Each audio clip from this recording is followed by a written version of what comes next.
These two concerti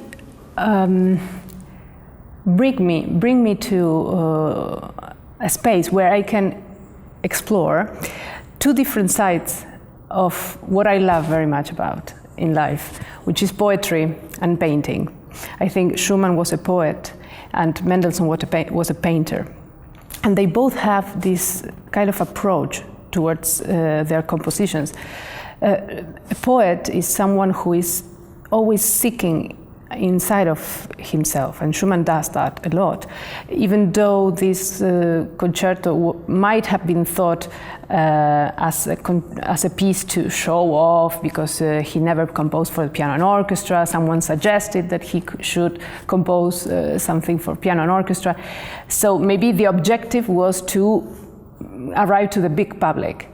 But he couldn't somehow help his own nature.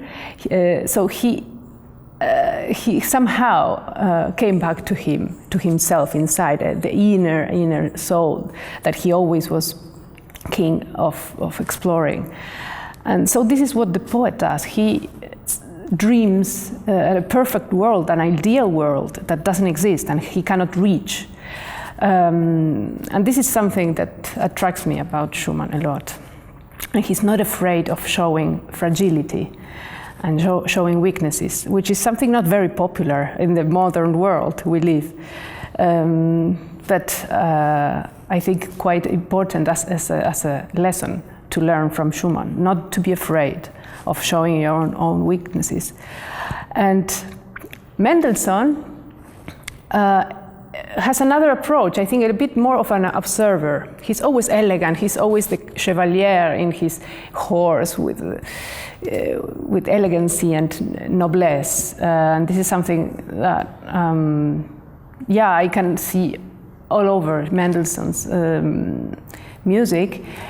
And he was a marvelous painter himself, marvelous. And I think he had this kind of approach to composing.